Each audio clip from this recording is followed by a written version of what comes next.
A credible football insider has hinted at what the Philadelphia Eagles are going to do in round one. Let's just say it's music to our ears. We'll get into why coming up next right here on Locked On Eagles.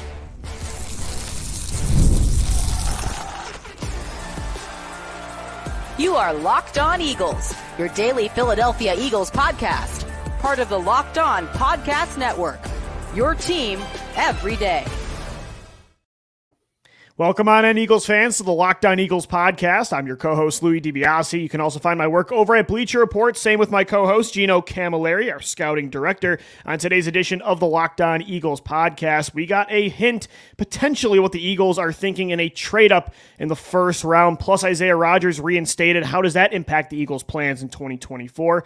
Big board talk for offense and defense as the draft is a few days away. All that and more on a jam-packed edition of Locked On Eagles. And today's episode is brought to you by Game Time. Download the Game Time app, create an account, use our code LOCKEDONNFL for $20 off your first purchase. Thanks again for making us your first listen each and every day. And we got big board talk, Gino, today. Like, we have our rankings ready. I did a list of just prospects overall for picks 6 through 32, just assuming 4 quarterbacks go off the board and 2 receivers, like who the Eagles could be looking at. So we're busy with our boards. We're going to get into that. And that was going to be the plan to do the entire show.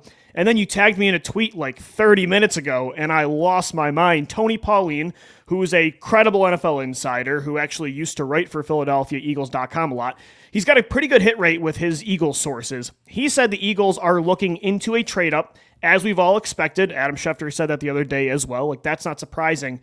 And it's for Quinyon Mitchell, the Toledo corner. It looks like they're aiming for that 12th overall pick, the Denver Broncos, and it might take the 22nd overall pick and a second rounder, which ironically enough, Gino, is the exact trade we made in our predictive mock yesterday, only it was for Terrion Arnold. Our listeners know we're a Quinyon Mitchell podcast, so hearing that Mitchell would be the guy over Arnold, barring it's not a smokescreen, got me very fired up. And it's from a guy, again, that I trust. This isn't MLS football or any of those, aggregator accounts. Like, Tony Pauline is a legit insider. First things first, shout out to the everydayers for keeping us accountable. I said that Terrion Arnold was 18 yesterday on the show. I apologize. He's 21. He got to campus as an 18-year-old. My bad. My wires got crossed, but we were in the right frame of mind, Lou, going up for one of those cornerbacks. In our exercise, Quinyon Mitchell was off the board, and we gave up quite similar compensation to what Tony a one, and we gave up is 53, right? And people were saying, I don't know if that's too much to go up and get a guy in Terrion Arnold who might not be a surefire thing. Well, if they're willing to do it for Quinyon Mitchell, you'd have to figure the idea is there that cornerback is the position. You go over to FanDuel, Lou. What is the odds-on favorite for the Philadelphia Eagles? Cornerback heavily. Second is defensive line. Offensive line is now third, Lou. If there was going to be a position, this makes too much sense. And every day, if you are subscribed on Thursday and it is a cornerback, I'm going to let Lou take the mic and run, and then him and I are going to celebrate. We're going to pour one back because that would be something that we have not seen in Lou's entire tenure as an Eagle fan. In my entire life. First round. And if it's Terrion Arnold, I'm going to be very happy. But Quinyon Mitchell is my guy. This would be like when they drafted DeVonta Smith for you. They've never really taken my number one player on the board that I want more than anybody. I thought that one year they'd do it with Asante Samuel Jr. If this is right and it's Quinyon, that reaction from both of us is going to be great because you're a Mitchell guy too. But if they don't do it and they trade up for a tackle, it's going to be a great reaction also because I'm allowing myself now to get my hopes up. Over the last few weeks, I've heard a lot of corner talk, but this is also smokescreen season. A lot of teams throw out misinformation, so teams think you're doing one thing and they can, throw them off the scent so a prospect drops, or they are okay with trading a pick to you because they think you're going for something else. You know what I mean? Like, that's what this season is, but it's not just this Pauline report. Like, we saw James Palmer last week from NFL Network saying the Eagles have met with every corner that's projected to be a day one pick. Even Daniel Jeremiah was on John Clark's show on NBC Philly this week, and he said he's been talking to colleges who are saying the teams that are doing the most work on their cornerbacks are the Philadelphia Eagles. So you combine all of this together, and I'm starting to believe. Hope is what kills you. I know. Quote from Ted. But we hoped for DeVonta Smith, Gino, and that paid off. We hoped for Jalen Carter, and it happened. So I think I'm okay trusting Howie right now. I think you and I can agree on this show that we have done enough homework to where this isn't just one of those things that we hope from a fan. This isn't me wanting Josh Jacobs in 2019. I knew that wasn't happening. Yeah, or Patrick Queen. We're like, oh, this would be great if they're not taking Edgerrin Cooper this year. I'm not going to get my hopes up about that in the first round at least. But this Quinyon Mitchell, get the best corner in the draft. Right. Lou? Like, do you know that year you wanted a safety? Probably not realistic in day one. This is realistic. It would be something that they haven't done since the days of Lito Shepherd. But there's also a report that came out today that is very interesting, Lou, that Eagles are not going to have to give up any 2024 compensation in the quote-unquote whatever lawsuit you want to call this, that they were tampering with. Oh, with Saquon? Never happened, folks. But if there was anything to happen, it would probably come in the 2025 draft.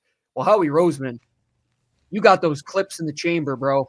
Unload the clips to go up and get your guy. Trade away the 25 picks because, hey, the NFL might take one from you next year. Don't even give them that opportunity. I would say if you want Quinyon Mitchell, top 10, probably not. Top 15, 100%. And James Palmer, Daniel Jeremiah. Yeah, these are legit sources or legit credible reporters, Gino. These are guys that are putting their reputation on the line by saying that. I mean, Tony Pauline, take what you want about him since he's left Philadelphia.com. But guys that are in Philly, look at Derek Gunn. He might not be a Philly insider, but he's a Philly insider, right? So this isn't Dove that's tweeting no, this isn't Dove climbing. This isn't a bot. Any of those aggregator accounts or quote-unquote rumor accounts that you see.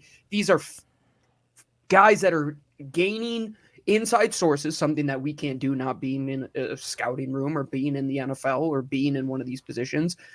They're leaning on their sources. I love what Daniel Jeremiah said, talking about you go to talk to the position coach. That was interesting. Talk to the main head coach. That's something that scouts do. They talk to the strength and conditioning coach. They talk to the position coach. I'm ready to go all in on cornerback, Lou, to where I think offensive line is an outside shot. If Jared Verse is there, they take him. But Quinyon Mitchell, all the chips in the center of the table. It's just so perfect. And he gets to learn next to the corner that he emulates his game after the most. It's the Cam Jurgens, Jason Kelsey of defense with him and Darius Slay. That can be your boundary corners. Avonte Maddox in the slot. Isaiah Rodgers reinstated from the NFL today. That's a player that just 2 years ago was ranked 5th overall for cornerback play from PFF, and you had the 6th highest coverage grade. Him and Keely Ringo also battling for potentially a long-term spot. Suddenly that room looks really good, and I don't think you need James Bradberry at that point. At that point, I don't want a slow, older corner that doesn't play special teams. So this is definitely good news. If that's the case, James Bradberry could potentially be like a day 3 guy that Saturday they like flip for some sort of late round pick swap compensation, right? But at the same time, that's a place that you want to be. You want to be in a young cornerback room where Darius Slay is the guy. He is the guy that's going to teach all of these young corners. Now Isaiah Rodgers, who has had a year to train, he has been putting in the work. He's itching. And he's only 26. Back. And Howie took a gamble on that, folks. I mean, he gave up draft compensation to let this guy sit out a year because he was willing to see what he could bring to this team. Avonte Maddox is back. Keely Ringo is back. It might not be top heavy right now, but come Thursday night, it could be very top heavy to where the competition for those 3rd and 4th and 5th positions, it really starts to get ignited to where you can rely on a lot of these guys because in 2 years, we're talking about James Bradberry being gone potentially this year, more likely next year. In 2 years, him and Slay are gone. You have to start preparing right now. This is the proactive draft. 2024 is proactive for 2026. Well, that's the thing, Gino. It's not, corner isn't forcing a need for the short term. Like, you need help here long term as well. 100%. And you combine that with it's a position of value. It makes just all the sense in the world. This isn't trading up for a running back or taking a linebacker on day one. This makes sense, and it's I'm going to not give some credit. Gibbs, right? Like what Detroit did, or it's not. You draft the coach's son, or you draft Sam Laporta. Exactly. This is a position. This isn't trading up for Jeremiah Trotter Jr. because of the last name. No. This is Howie Roseman, what he learned from the Andy Reid philosophy. Give me the 2 tackles. Give me the guy that could defend your best receiver. Give me a number 1, and we can throw the ball all day long. So now you're going to get into a situation, Lou, if you do get him, and maybe we're counting our chickens before they hatch here. Well, and again, there's still 11 other teams that can take him before you. So he's got to be available for them to trade up. And if he is there at 12, Howie Roseman's going to give up the compensation. If he loves his guy, he gave up a 3rd-round pick, folks, to the Dallas Cowboys to move up 2 spots to get DeVonta Smith after he already had traded down. If you don't think he'd be willing to give up a 2 and then some to go up 10 spots. Especially when he already has another 2 to use on another prospect. Yeah. Lou, I also want to say this one. Our everydayers, they come up with some witty comments from time to time. But the person in the YouTube comments that said, Kansas City never trades up, the good teams never trade up. How did Patrick Mahomes become a Kansas City Chief? What are we talking about? What are we talking about? I was going to say, most good teams trade up. Guy. You get Jalen Carter. You go and get those guys. I'm with you. I hope it's Quinyon Mitchell, but if it's Terrion Arnold too, I'll be happy. Just give me a corner on Thursday night. Either way, cannot wait for day 1, which is just 2 days away. Gino and I, we do have our big board set. I want to get into that coming up next. We'll start with defense right here on the Locked On Eagles podcast.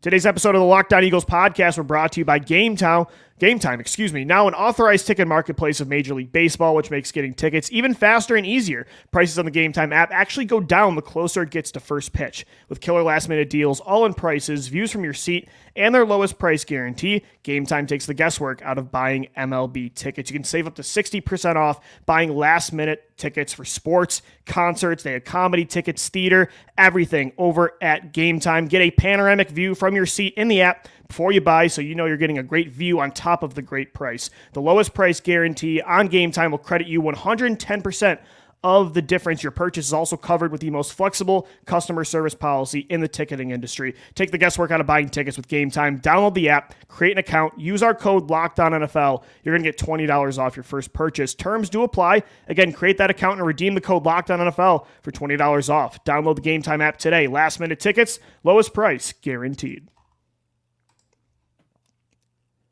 We thank you so much for making Locked On Eagles your first listen each and every day. Guys, the Locked On NFL mock draft is available now. Find the ultimate 6-episode series on Locked On NFL Draft to hear who the local experts of Locked On, including Gino and I, are picking for every NFL franchise, with live reactions from local college football experts and even the fantasy football angle. The Locked On NFL mock draft available now on Locked On NFL Draft on YouTube or wherever you get your podcasts. So the draft is in 2 days. Gino and I have been busy at work creating our boards for offense and defense. Gino literally has a physical board in his studio, which is awesome. Gino, I want to start with defense. We're not going to just rank every single position, go player by player, but I am interested in, I have a couple questions for you based on the defensive rankings you have, and we both did it based on tiers.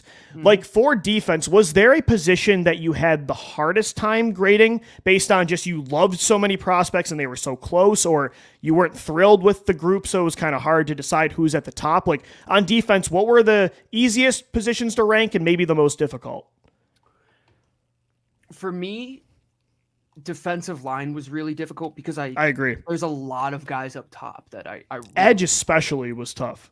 Yeah, you go D-line, I kind of lump them all together, but in my second tier, that's where it really started to get into a cluster where I'm looking at guys like Chris Braswell, Marshawn Nealand, or you look at Braden Fisk, even a Darius Robinson, a Brandon Dorlus, a Jonah Ellett. Like all of those guys fall into a day 2 type of category for me, to where linebacker, I think there's a lot of day 2 guys that kind of fall into that cluster as well.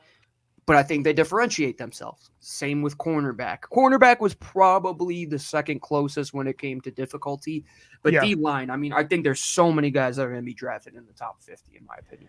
I agree. I think linebacker may have been one of the easier positions for me, Gino, just because I think it's clear Edgerrin Cooper and maybe Peyton Wilson are in a tier of their own. And then you've got those 3 other tier 2 guys that are later second round picks, early third rounders, right? Because I think, again, it's Edgerrin Cooper and Peyton Wilson. And then you've got 3 guys we like: Cedric Gray, Jeremiah Trotter Jr., and then I think Trevin Wallace from Kentucky belongs in that conversation. You could also say Junior Colson from Michigan, who actually NFL Network talked about today being maybe a surprise first-round selection. So I thought linebacker and safety were pretty easy just because there's only a couple blue-chip prospects I really like.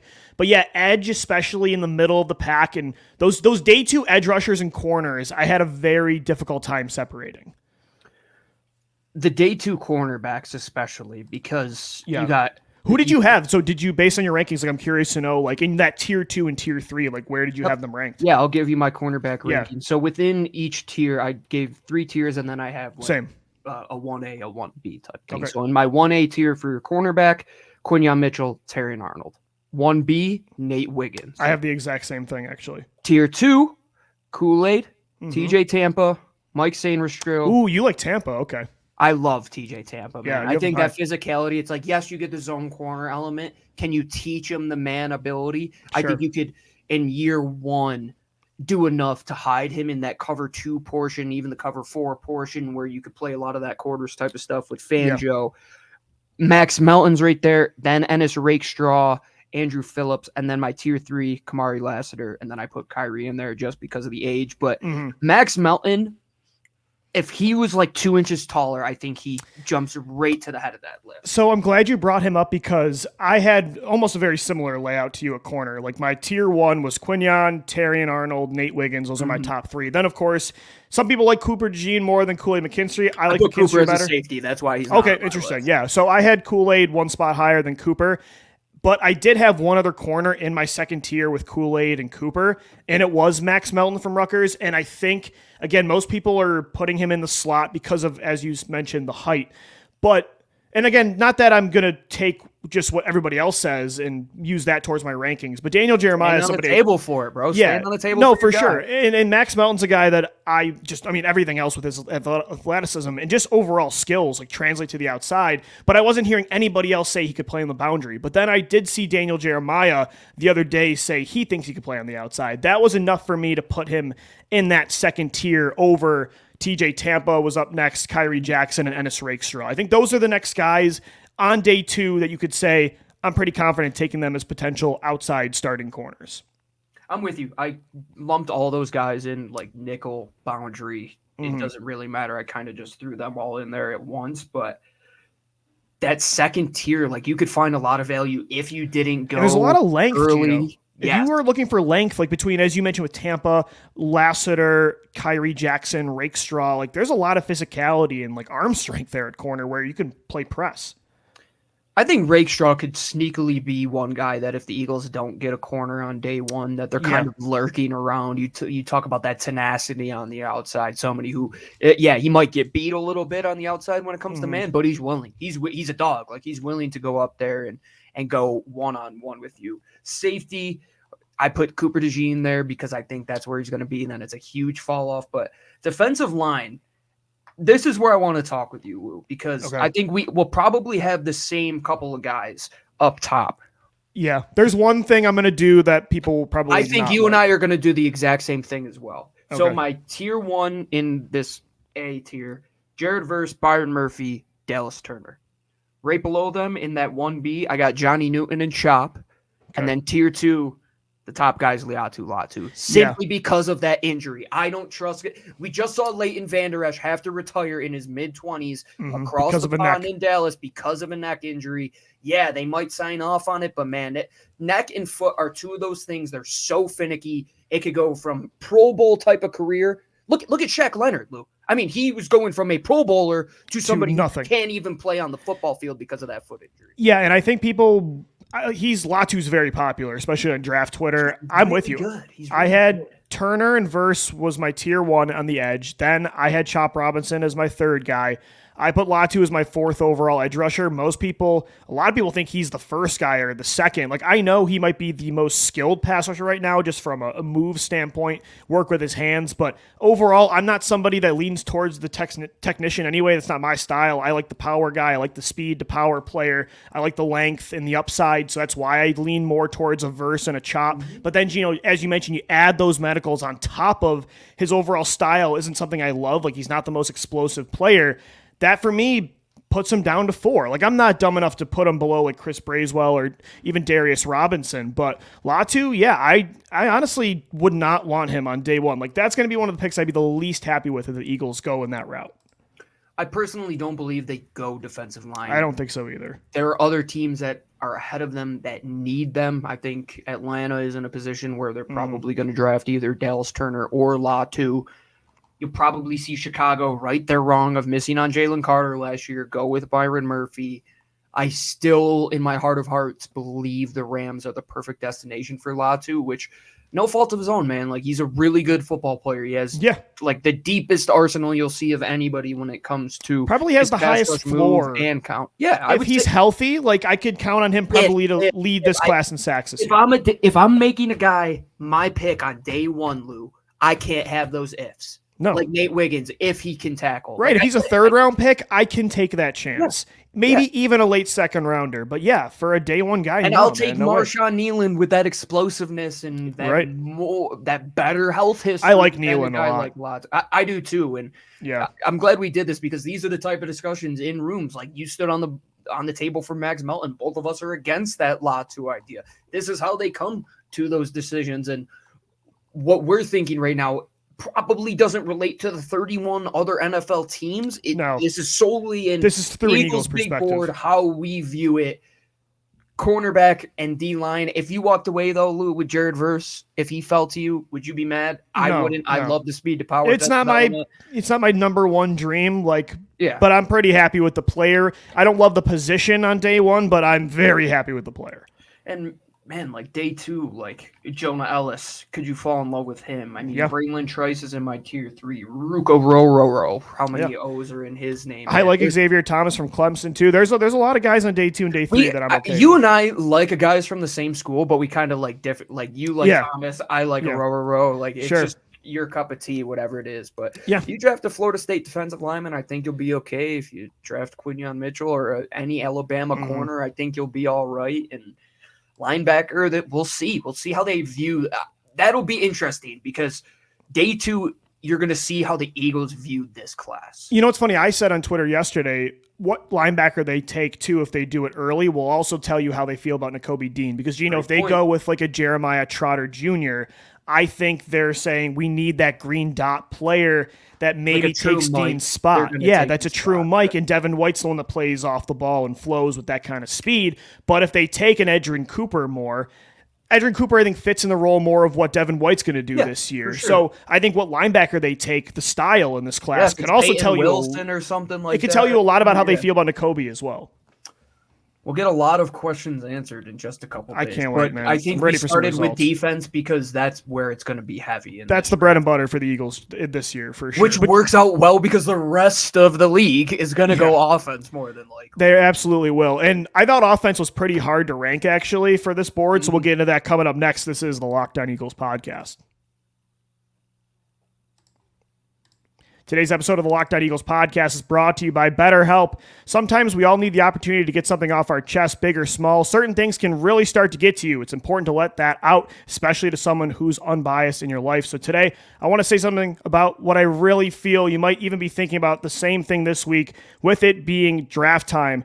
I can't stand the BPA community. The best player available people, these uppity people that say the best teams only take the best player available regardless of position, regardless of depth of class or need. It's not true. NFL teams, they all draft for need. You're going to see that on Thursday night. Anyway, back to something more important, though. Therapy can be different for everyone. Most of us have bigger problems than drafting for need versus BPA. It's important to get those things off your chest every once in a while. If you're thinking of starting therapy, give BetterHelp a try. It's entirely online, designed to be flexible and suited to your schedule. Visit BetterHelp.com/lockedon. You're going to get 10% off your first month of online therapy. Once again, that's BetterHelp.com/lockedon for 10% off your first month of online therapy. This episode is also brought to you by our friends over at FanDuel. And boy, oh boy, did I jinx the heck out of the Sixers. Was that the most devastating way to lose our money line? That's how the Sixers always lose. They're dead to me. You should have stopped me, Lou. I'm never betting on the Sixers again. I believe you got my hopes up again. But on the other hand, if you went with those Denver Nuggets, Jamal Murray, he made up for it. Right now, customers get $150 in bonus bets. Whether you lost with the Sixers, you won with the Nuggets, it's guaranteed win or lose bet on everything from slap shots to home runs to slam dunks, all on an app that is safe, secure, and easy to use. What are you waiting for? Visit FanDuel.com/lockedon and make your first bet an automatic win unless you bet on the Sixers. FanDuel.com, America's #1 sportsbook and the official sportsbook of the Locked On Podcast Network. All right, Gino, let's get into our offensive big board for the 2024 NFL draft. And don't really want to talk about quarterback all that much. The Eagles got Jalen Hurts, so we're set there. I think we all Can I ask you this question, though? Sure. Okay, yeah. Drake May or Jaden Daniels? I had Daniels I had Daniels ahead. But it's so close. That's your type of quarterback. Yeah, but Drake May is too. I mean, it's very like 2018 Lamar Jackson, Josh Allen, where I liked Lamar a little bit better than Allen, just the style of his mobility and the overall ceiling. I like Daniels. It's 2A, 2B for me. After that, Gino, don't really love him. Not a JJ McCarthy guy. Don't get why people would trade up for him. I think he's in that same tier with Penix and Nix, but he's getting a lot more hype. But for the Eagles and what they could take offense, mostly is going to be a luxury outside of the offensive line. I should not even say offensive line. I think guard and center would be a luxury pick too. I think tackle is the big area of need. And, Gino, for tackle, I had 4 guys in my top tier, so I went with Joe Alt, Troy Fautanu, Talise Fuyaga, and then Olu Fashanu. I'm not sure if yours varied at all there. Did you have Fashanu maybe ahead of one of the Pac-12 guys instead, or? I went Alt, Fashanu, Fuaga. Okay, yeah, so you had Fashanu at 2, yeah. And then I had Mims, and then in the 1B, I went Fatanu, Latham, Barton, and JPJ. Those are all tier 1 guys for me, though. So tier 1 for me, again, was those top 4 I mentioned. Then tier 2, I had JC Latham. I had Mims second in that tier. Tyler Guyton 3. And I'm a big Rosengarten guy. I threw Washington's Roger Rosengarten right at the end of that tier before you get to like the Patrick Pauls and the Javon Fosters of the world. Yeah, this is where we differ a little bit here because I'm really high on a lot of those guys. My tier 2 goes Guyton, Jordan Morgan, Kingsley Suamatia, Christian Haynes. Then my tier 3 goes Patrick Paul, Roger Rosengarten, Blake Fisher. Yeah. And those 2 guys, Lou, there's been some rumblings about the Philadelphia Eagles, especially in regard to Fisher. He took a visit to the Philadelphia Eagles. That's a type of guy I see them taking at that 53rd pick, man. And maybe he's in a tier above what we see him as. I think Roger Rosengarten makes a lot of sense there as well. But for me, the differentiating factor between my tier 1 guys and my tier 2 guys, my tier 1, even a guy like Amarius Mims, I've seen what Jeff Stoutland could do with a player like that, right? Sure. The thing that differentiates him over a guy like Fatanu is that Mims, I know he's going to be Lane Johnson's replacement. Fatanu, yeah, the idea makes a lot of sense, but what if you get into this world where he goes and plays right guard for you, and then all of a sudden you don't want to move him from right guard? I know, and I'm nervous about that because that's what the Eagles do. Conversation yet again that we. That's a good point.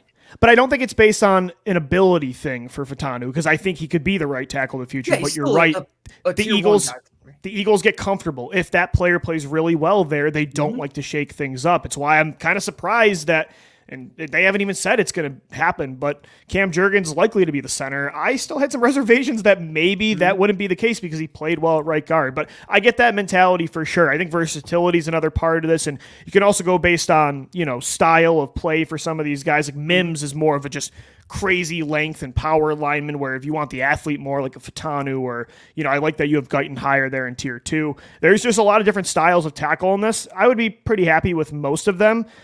Again, in the world where they don't take a corner. The other position, Gino, I had a tough time grading was receiver, just because there's so many good ones that I like, and there's so many styles. I did have in my tier 1, so I think it's kind of easy, Marvin Harrison Jr. I like Dunze better than Neighbors. So Dunze was 2, Neighbors was 3. I do like Brian Thomas enough to put him as that 4th guy in that tier 1. Brian Thomas gives me like DK Metcalf energy, where it's just another tall, deep threat that might not have a totally polished route tree right now, but it's just going to dominate from the start. I'm a big Thomas guy. He's like my late prospect that right at the end of the process, I started to get him to be my guy. The thing with him is it's like somebody's going to get him. He's going to run 3 routes, and he's going to run them all exceptionally well. But for a team like the Bengals or Bills that needs him to do that, that's all Seattle wanted him to do, and that's what Metcalf that is, and he thrived in that role. The way I feel about cornerback is very similar how I feel about the wide receivers in regards to that second tier. I think tier 1, I mean, you could put Marvin Harrison in the S tier if you really want to. Yeah, what is your tier 2? Because I think we probably have different spot here. So my tier 2, I really like what A.D. Mitchell can potentially become when it comes to the size, when it comes to the ability to get the ball in his hand and let him do anything. When it comes to like a Deebo Samuel type of role, that's really where I think teams are going to see him. Then it's just like kind of take your pick, and like Ladd McConkey's right there for me. And so you think AD is the top guy in that second tier? Yeah, I think just because of the size, I kind of put him there. Like Xavier Worthy, like kind of a tier 2 guy just because of the limited size. And same with Ladd McConkey. Is he just going to be an inside type of player? But you know who I love, Lou? Ricky Pearsall. This kid is going to be a freaking baller in the National Football League because he doesn't have to be your number 1. But if he's your number 3, and he is going to put whoever your nickel cornerback is in a blender every single time, and where the Eagles could potentially draft him, Lou, as big of a Troy Franklin guy as I am, I love that route running ability from the slot in a guy like Pearsall. For that same reason, that's kind of why I had Jalen Polk surprisingly fit into my top 10. Like we're in Baskin Robbins, like whatever your flavor of ice cream is, this is how it's going to go with like, don't ask him to be your number 1, but like you just said, if you need him to be, I keep using the Tyler Boyd comparison, like if you need him to be your 3 in a good offense, like that's, if you got Polk in that way or Pearsall, like that's a really good situation. I had A.D. Mitchell as my second receiver in that second tier. Okay. I put Xavier Legette as my number 1. Dude, and again, I'm I think falling in love with this kid. Like every single day I fall closer in love with Xavier Legette. I know his floor is Leggett Run. What movie is that from? I don't know. That's from come on, Longest Yard. That's Chris Berman. That's right. Yeah, it's been a while since I've seen that. It's the floor is lower, Gino, with Leggett compared to like Mitchell and McConkey, but I just think again, if one of these later picks in the first round or early in the second become that true X, like I think that could be Leggett. Then I had you love that real quick. I want to you're good. Love Brian Thomas. But Leggett, with a very similar profile, you're a little bit lower on. That's a little bit intriguing. Well, I think Thomas, he's only one spot higher, so it's for sure. I just want to pick it. This is like the cluster busting. Like, what is the differentiating factor in guys that are so close? Like, I love having this discussion. Yeah, after Thomas, like Leggett would be the next receiver. Like, if I miss out, if I'm the Bills and I miss out on Brian Thomas, Leggett would be my plan. I think that could be. You're right, man. He could be an X. Like right away, he's probably going to come in and be a guy in the slot who can kind of win a lot of those matchups over the middle of the field. And you talk about somebody who could really kind of grow into that role over a guy like a Roman Wilson or a Ricky Pearsall. Like they just don't have that size element. Even Ladd, like I think McConkey's going to be one of the players that comes in right away and just catches a million passes. But I just don't think he'll ever be your true number 1, which is okay. Like he can be like your Tyler Lockett in an offense for 10 years. But again, when you're looking for a true 1, which is not what the Eagles are looking for. So this wasn't really through an Eagles perspective, but Leggett would be that guy. I did have an Eagles lens a little bit though. That's why I had like an Xavier Worthy. You know, he was 8. Whereas I think Troy Franklin's a more complete prospect. I put him at 9, but for the Eagles, like I would want Worthy over a Troy Franklin or a Polk or a, Ricky Pearsall. Yeah, I totally get your perspective on that as well. And I mean, so I kind of meshed it with Eagles and just overall evaluation. I tried to make it a hybrid as much as possible. Jermaine Burton is a really good football player. The off-field concerns, though, that's kind of why he's kind of not gone up these boards as crazy as some might think. And you could fall in love with Devontae Walker's size out in UNC, but he's got to learn to catch the ball, but he can fly, man. That day 2, day 3, early day 3 territory for wide receivers. Don't judge them where they're picked. Judge them on the fit is ultimately what it's going to come. Yeah, situation's going to be key for a lot of these. Because, like, if, I keep using the Bills because they're the team that needs receiver the most. So if, like, Ladd McConkey goes there, I don't know if that's as good as if he went to San Francisco, right? But or like a Green Bay type of position where he could be the number 3 with those 2 young It depends guys. on what they're going to ask of these players. And that's because there's so many different styles. And it's going to be fascinating, man. I can't wait to find out what happens. We've got all these players going Thursday, Friday, and Saturday, but we do have 2 more shows for you coming up this week on the Locked On Eagles podcast. We appreciate you making us your first listen each and every day. We do got to run, though, for today. For Gino Camilleri, I'm Lou DiBiase signing off. By the way, we're going to post these big boards. I'm going to make some graphics for our Twitter account, so make sure you hit us up if you want to see those at Locked On Birds on Twitter. Again, for Gino Camilleri, I'm Lou DiBiase signing off. As always, thanks so much for downloading, watching, and listening, and let's go Birds. Fly, Eagles, fly.